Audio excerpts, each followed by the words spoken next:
Small confession before we get started. I'm a bit behind in sharing the Betty build. These clips are actually from September 2025, but I'm trying to keep the story in order because otherwise none of this chaos will make sense. At this point, I was about 4 months into converting the bus, which means I've learned just enough to feel slightly confident and not enough to make good decisions quickly. Today's job was meant to be simple, put VJ panelling on 4 walls, but because Betty is a 1963 bus, there are no straight lines, no square corners, and a whole lot of frustration. Another beautiful day in the Grampians. Yesterday I went into town. It's a big town, an hour and a half away to Bunnings. It's my closest Bunnings. Picked up the panelling. I have to work out a way how I'm going to cut those to fit. Okay, a quick interruption to show you what just came across my veranda. Overseas friends, this is basically Australia's version of a hedgehog. Echidnas are one of the only mammals in the world that lay eggs. So yes, Australia looked at normal mammals and went, nah, let's make this one spiky, egg-laying and deeply awkward. See those weird little spikes on the back feet? They're grooming claws, because when you're basically a pine cone with legs, you need a built-in back scratcher. Okay, back to business. My aim here is to cut down the VJ panelling to fit these 4 walls. I've asked for advice of how to join the external corners, which is the panel joining here to here, and I've got mixed responses. I could just join them up and put a bit of silicone in there. I could use a corner piece, but then you would see the plastic. There are pieces that fit the panelling, so I'm just going to do what I think is going to work. I'm going to cut the pieces first, I'm going to put them in place, and I'll cut them a few millimeters bigger so I can always trim them off if I need to, and I'm just going to wing it. Okay, so another delightful challenge of the bus is, so there's the window trim which comes out a couple of centimeters beyond the window, beyond the wall, and I don't plan on removing the trim because I think it's important for leaks and insulation and just for the look of it. I'll be painting that. I will need to measure from the trim, but then find a way to fill that gap. If there's gaps, which there are plenty, I feel that I can find a solution when it comes to making them look nice. I just don't know what it is yet. Bloody mattress. This is the bit people probably don't think about when they watch a renovation video. It's not always the big dramatic moment. Sometimes it's just you on your knees finding a mattress. So now I've got to move the mattress back. But yeah, the hardest thing of this build is not doing it on my own because I prefer it, but there are certain elements of it where you need 2 people. I've used clamps and different things, but it is quite hard to hold things into place. I don't want to wait for somebody to come here to help me, so that's just the way I am. I don't like to wait, I just like to get it done. Here I am, trying to lift a sheet onto the workhorses by myself. Graceful? No. Efficient? Also no. Did I eventually get there? Yes. Once I had the measurements, it was time to cut the panelling. The sheets are 2.4 metres by 1.2 metres, which is very manageable if you are 2 people, and slightly ridiculous if you are 1 person in a shed full of stuff you should have cleaned up 3 projects ago. Maybe if I cleaned my shit out, I'd have more room, but let's not get distracted by sensible solutions. I started with the jigsaw, then the line went sort of wonky, so I tried a handsaw. Then I went back to the jigsaw.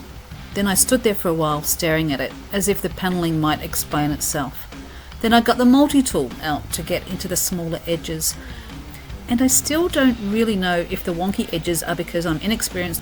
Once the piece was small enough to actually fit into the bus, I started the very technical process of trying to fit it.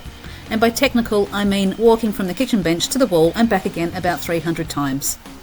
This is the thing I'm learning with Betty. Sometimes the first cut is just the beginning of a long negotiation. The bus says no. I cut a bit more. The bus says still no. I cut a little bit more. The bus says interesting, but also no. But there was no choice but to keep going. I'd cut a bit more off, try it on the wall, it wouldn't fit, take it back to the bench, cut a tiny bit more, try it again, still wouldn't fit, back to the bench, change tools, change blades, question my life choices, try again. Now if you've stayed this long, thank you. And if you'd like to follow this slightly chaotic midlife rebuild, subscribe and come along with me. I am really hoping that I have now done it perfectly. Wish me luck, because I'm really hoping it fits this time, because this has just taken way too long, and it's due to my inexperience because I'm still learning the tools.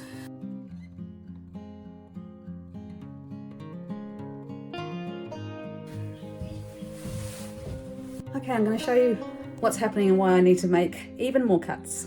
As you can see, it's coming out about 2mm from the frame at the top, but then you go down the bottom and it's about 3 centimeters or 2.5 centimeters. So it needs to go in more here. So what I've just done is cut around here,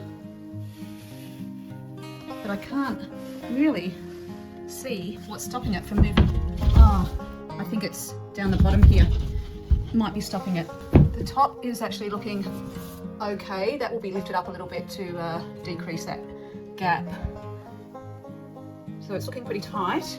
It may not seem to you, but there's things like this. So I can either cut in or put it up against it and put some sort of trim there. I haven't decided that yet. I'm just going to get it as close as I possibly can to the wall and the window. I'll cut a little groove there. Yep, I will keep going. This time it's got to be right. I've done a few more cuts, more than a few more cuts, but I'm pretty sure this is it. When I started this build, I had barely used any tools. Now I've used the miter saw, the jigsaw, the router, the nail gun, the multi-tool. Not always beautifully, not always correctly, and not always without swearing, but I'm using them and I'm getting more confident. But still, so much to learn. No. So today I feel really excited to work on the bus, and I think that is because last time I was working on the bus, it was this VJ paneling that I was trying to cut to the curves, and every time I cut it, it created a new problem. And I can honestly say, I think I cut that board about 20 times, no joke. And I don't know if it's me or whether that's common, but I think the main issue is that I wasn't sure if I was using the right tool. I think I did a pretty bad job at it. Overall, not great. But what I'm excited about today is that I've done that one. It's fitting fine, it's a bit rough. So now I have that template for the other 3 that I need to do. I'm just not sure how even the bus is. Today also, it's actually not even cold. I've got my coffee. I haven't worked on the bus for a week. Just can't wait to get started. I am going to have a bit of a clean up first. Although I'm not always good at consistent cleaning up, so I'm a good organizer, but I'm not good at maintaining it. So I need to get better at that.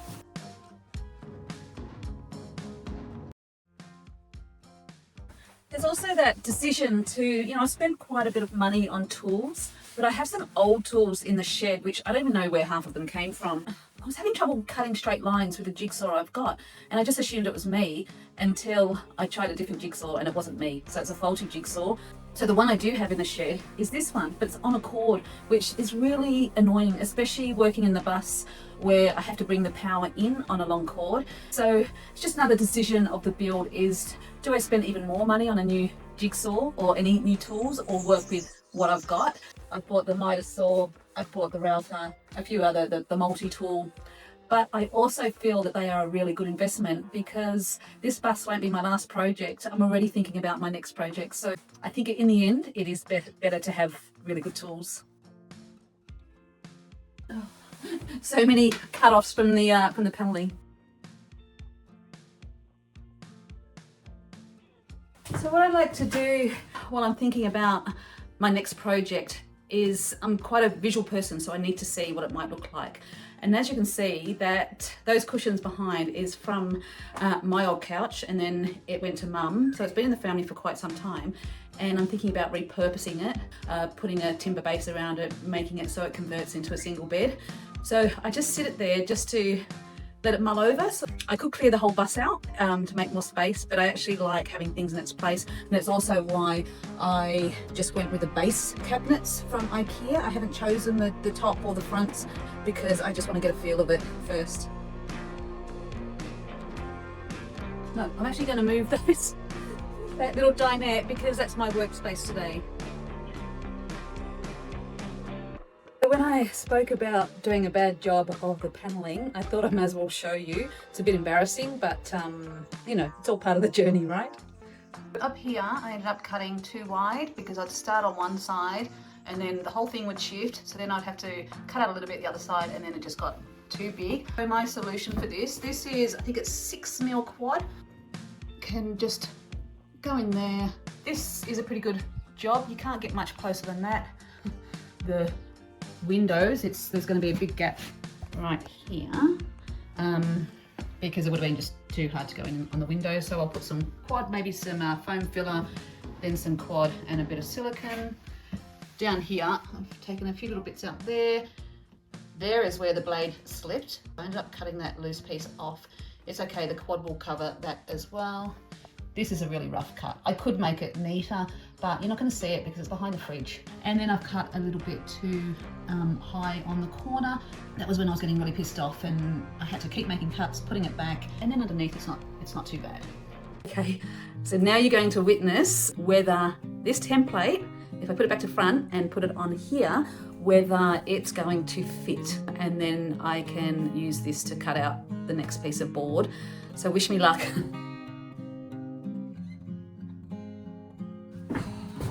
I think I'm gonna have to pull the kitchen out. I need some space. You can never just move one thing in a bus because of the tight spaces. So that chair I moved a little while ago, I've now got to move that out so I can fit the kitchen bench in. Yeah, that's one of the challenges of working in a bus. I also decided to bring my workhorses in instead of working on the kitchen bench. I just think it might be easier. It was just very awkward the first time.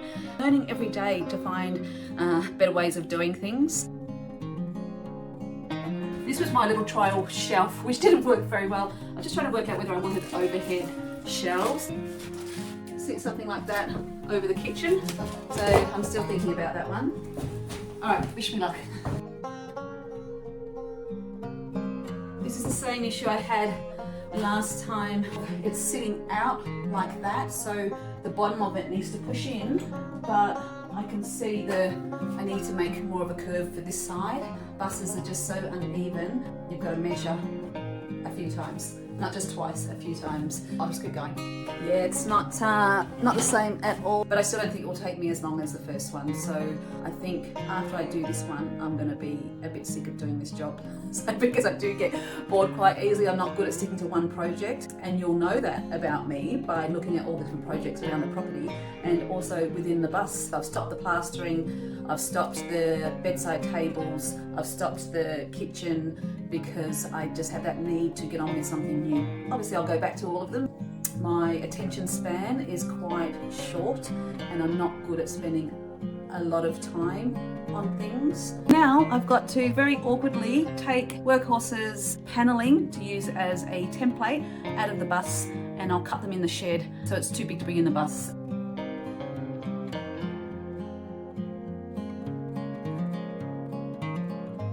Okay, so I've lined it up. Now I'm going to trace around it with a pencil, and I'm going to cut it on the pencil line. So last time I was a bit of a scaredy cat and just kept going around the pencil line, so that meant I had to make a lot more cuts, but now I'm just going to be confident and just do it. Because there's more upside than downside to doing it that way. It means less cuts.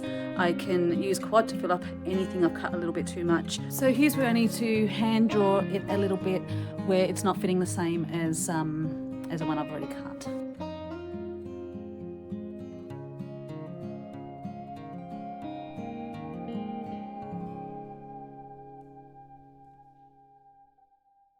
So today I planned to do a full day of work, but I sat down at my desk and I just wasn't feeling it. And then I look outside and it's just the most beautiful day. So I'm going to leave my desk, a whole sink full of washing, and I need to clean the house. But instead, you know, sometimes you just have those days. Instead, I've poured myself a coffee. I'm going to go out to the bus and I'm going to work on some challenges which I've been avoiding because I need a sense of accomplishment today. So I'm going to see what I can do out there and then come back and get back to work at my desk. So here's how much space I've lost in the bus due to the curves. So here's my little basin, my little bathroom basin area, and that is the cupboard. So there's a good 100mm there that I've lost. Now when I started, had I been experienced or better with tools or had any sort of experience, I would have angled the vertical timber to sit closer to the wall to save on a bit of space. But there were complications doing that. I don't know if you can see down there. So I would have had to have angled the floor as well.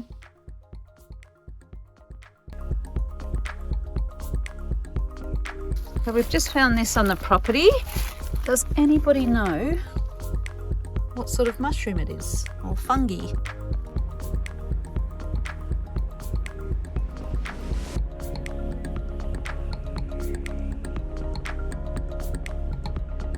This panel behind me is driving me nuts. On the end here, I want to put another piece of panel, which is this thick. You go up to here, and once it's pushed in, it's perfect up there. The panel will be fine. Down the bottom, it's also perfect. But in the middle, I have this overlap here. And after all that scribing, the panel was finally ready to attach, and then I realised I couldn't find the frame. I built the frame, I knew it was behind there somewhere, but once the panel was on, I had no idea where to nail. So here I am, knocking, checking around the back, using the nail gun, missing the frame, trying again, missing it again. Basically playing hide and seek with timber I installed myself. Eventually I got it, but lesson learned. Mark your frame before you cover it. Because I'll remember where that is apparently not a building technique. And yes, I know stud finders exist. No, I did not have one. So I went with a very advanced method of knock, guess, miss, repeat. By the final wall, I had decided to use smaller pieces of panelling to make it more manageable. Yes, it took me until the fourth wall to work that out. We don't need to dwell on that. Did it make the job easier? A little bit. Did it make scribing around the curves magically simple? Absolutely not. Because even in smaller pieces, I still had to deal with the same wonky bus curves, the same awkward edges, and the same back and forth, back and forth, back and forth. And yes, I know you've seen a lot of this now. Cut, check, doesn't fit, cut, check, still doesn't fit, back to the bench, back to the wall. Sorry if it's getting a bit repetitive, but honestly, this was the reality of it. This is where the time went. Not in one big dramatic moment, but in lots of tiny little adjustments that slowly, painfully, eventually got me there. And then finally, the last wall was in. Not perfect, not seamless, not professional, but in. And now comes my favourite part of rookie DIY, hiding the evidence. Thank goodness for gap filler. All those little gaps, wonky cuts, tiny errors and places where I couldn't quite get it perfect, this is where they start to disappear. I know it looks rough right now. I know it probably looks like I've made a bit of a mess, but this is not the finished product. Once it's filled, sanded and painted, I think this little space is going to look absolutely beautiful. I can see it now, the basin, the mirror, the panelling painted, the curves softened, the whole little area finally coming together. And honestly, I'm proud of myself, because scribing panelling into a 1963 bus was genuinely trauma-inducing. But I did it, wonky lines, gap filler, stubbornness and all. Betty might not have a single straight wall, but she's slowly starting to feel like a home. So if anyone ever asks me if I know how to scribe panelling into a 1963 bus, the answer is technically yes, but please don't make me do it again. Next time I'm beyond the bus, I fill and sand the English oak. Betty gets started so we can move her onto more level ground, and a family friend who happens to be a carpenter installs my $10 marketplace door on the outdoor bathroom. I also start marking out Betty's final resting place. Mouse and Jaffa make an appearance, and I repurpose my retro sofa into a dinette. Hey, thanks for watching. I so appreciate it. Please subscribe because it really helps my little channel.